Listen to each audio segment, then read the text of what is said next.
Bapak semua, salam sehat, salam semangat, salam persekutuan. Sebelum kita belajar, kita berdoa. Ajari kami Tuhan untuk mengertikan firman Tuhan dan ajari juga kami untuk melakukannya dalam kehidupan kami. Amin. Pada pagi hari ini Bapak semua, Bapak akan memberikan materi pelajaran kita dalam bentuk video pembelajaran. Selamat belajar dan tetap semangat. Selamat pagi anak-anak. Apa kabar? Ibu dan Bapak guru senantiasa mendoakan anak-anak agar selalu dalam keadaan sehat dan semangat belajar. Oleh karena itu, pada tema 10, pelajaran 10, kita akan belajar saling melayani dari halaman buku kita halaman 81 sampai 86.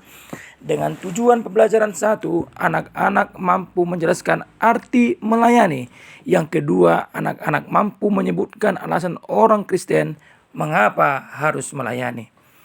Firman Tuhan berkata, janganlah hendaknya kerajinan kendor, biarlah roh-rohmu menyala dan layanilah Tuhan.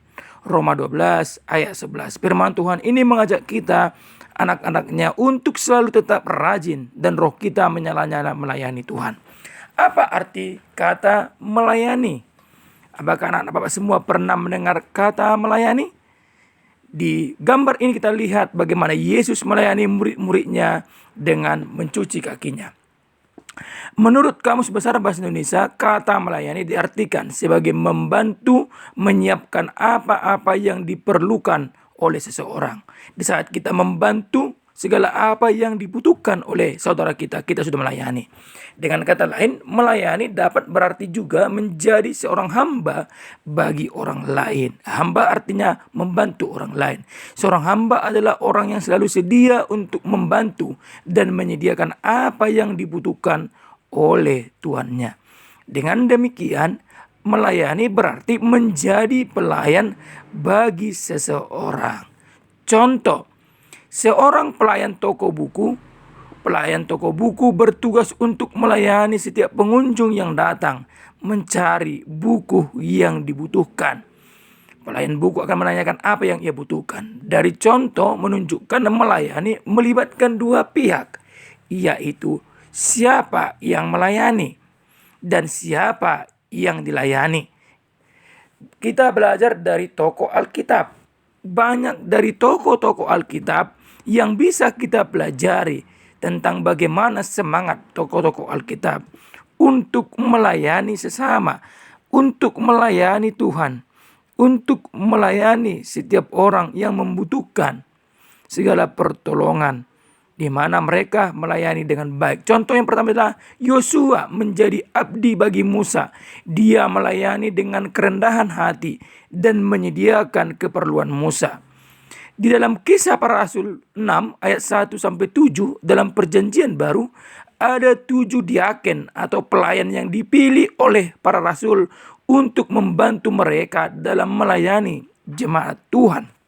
Mereka diutus, mereka dipilih untuk menjadi seorang diaken melayani Tuhan. Yang pertama adalah Stefanus, yang kedua Filipus, ketiga Prokorus, keempat Nikanor, 5 Parmenas, 6 Timon, dan yang ketujuh Nikolaus. Mereka lah yang dipilih untuk menjadi seorang diaken. Jadi pertanyaan, apa yang mereka lakukan? Apakah menjadi pekerjaan mereka? Mereka bertugas memperhatikan kehidupan dan keperluan mereka yang tergolong orang miskin. Misalnya janda dan anak-anak yatim piatu. Mereka bertugas untuk melayani mereka yang miskin, termasuk janda dan anak-anak. Saat ini siapa saja yang disebut pelayan? Siapakah yang disebut pelayan? Apakah hanya cuma pendeta, guru huria, Bible prodekones? Setiap murid Tuhan, termasuk ibu bapak guru, anak-anak bapak semua, orang tua kalian, kakak sekolah minggu, setiap orang Kristen itu bisa dikatakan sebagai pelayan Tuhan. Setiap orang yang mengaku pengikut Kristus adalah pelayan Tuhan. Tugas seorang pelayan Tuhan di dunia. Apa yang bisa kita lihat dari tugas seorang pelayan di dunia? Apakah cuma berkhotbah?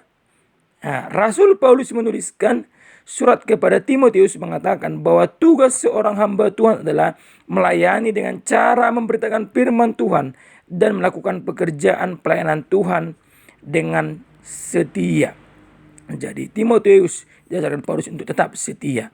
Hal ini dicatat dalam 2 Timotius 4 ayat 1 sampai ayat 8.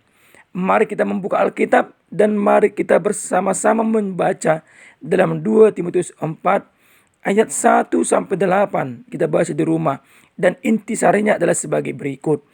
Melayani dengan cara memberitakan firman Tuhan bukan berarti kita harus berkhotbah seperti seorang pengkhotbah atau pendeta di gereja. Namun melakukan firman Tuhan dengan setia melalui tindakan dan perkataan yang penuh kasih terhadap orang lain. Jadi anak Bapak semua, melayani Tuhan bukan hanya berkhotbah, melayankan firman Tuhan, tetapi pada saat kita melakukan tindakan yang baik itu melayani Tuhan.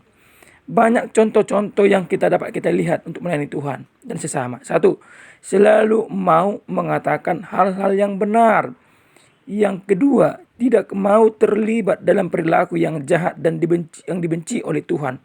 Ketiga, selalu mau berkata jujur dan tidak berlaku curang di rumah, sekolah, gereja, atau di tempat kita, dimanapun kita bermain. Yang keempat, kita bisa juga memberitakan firman Allah dengan cara menghibur mereka yang bersedih. Yang kelima, mendoakan teman-teman yang sedang dia menghadapi masalah seperti sakit, orang tuanya sakit, bahkan apapun itu. Semua itu adalah contoh bahwa kita telah menjadi pelayan Tuhan yang setia memberitakan firman melalui tindakan dan perkataan yang sesuai dengan kehendak Tuhan. Melayani harus dilakukan melalui kegiatan sehari-hari yang dapat menyenangkan hati Tuhan. Pelayanan kita harus mempunyai inti menyenangkan hati Tuhan. Bukan menyenangkan hati kita, bukan untuk mencari popularitas kita, bukan untuk mencari kesenangan kita, bukan untuk mencari kebahagiaan kita, bukan untuk mendapatkan hadiah yang begitu luar biasa, bukan untuk hanya mendapatkan pujian dari teman, tetapi intinya adalah kita menyenangkan hati Tuhan. Jadi mengapa kita harus melayani? Apa yang membuat kita sebagai orang Kristen harus melayani? Kita harus melayani karena Yesus telah memberi teladan bagi kita dalam hal melayani, yaitu dengan memberi dirinya untuk menghapus dosa-dosa kita. Di kayu salib ia dikorbankan, dia mati demi dosa-dosa kita. Mengapa kita harus melayani? Yaitu pelayanan yang kita lakukan merupakan bentuk ucapan syukur atau tanda terima kasih kita atas keselamatan yang sudah kita terima dari Tuhan melalui pengorbanan Yesus di kayu salib. Jadi mengapa kita harus melayani? Jawabnya adalah sebagai ucapan syukur dan terima kasih kita kepada Tuhan. Setiap pelayan yang melayani tuannya akan mendapatkan upah atau menerima upah. Demikian juga dengan kita. Setiap pelayan Tuhan, apa upahnya? 2 Timotius 4 mengatakan upah yang akan diberikan adalah mahkota kebenaran dari Tuhan. Akan tetapi harus kita ingat bahwa tujuan kita melayani bukanlah untuk mendapatkan upah atau hadiah, bukan untuk mendapatkan sesuatu. Setiap orang percaya sadar bahwa setiap melayani kita sedang berterima kasih atas keselamatan yang telah kita terima dari Tuhan terlebih dahulu, yang telah melayani kita dengan mengorbankan dirinya di kayu salib. Jadi Bapak ulangi kembali bahwa kita melayani untuk mengucapkan terima kasih.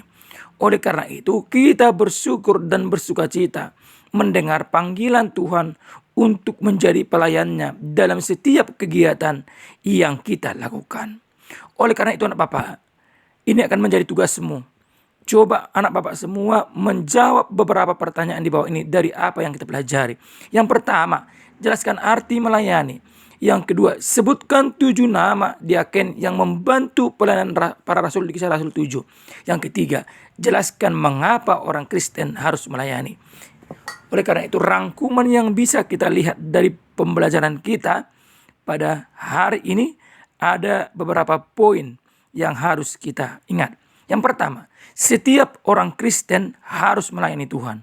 Kedua, melayani Tuhan dapat dilakukan dengan memberitakan firman Tuhan melalui kata-kata dan tindakan atau perbuatan yang benar.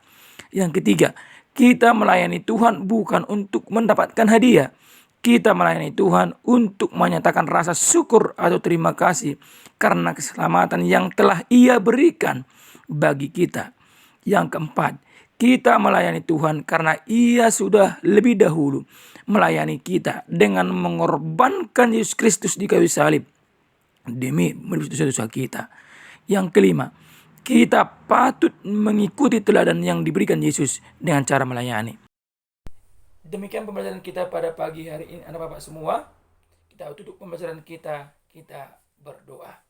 Kami sudah mendengarkan firman-Mu ya Tuhan.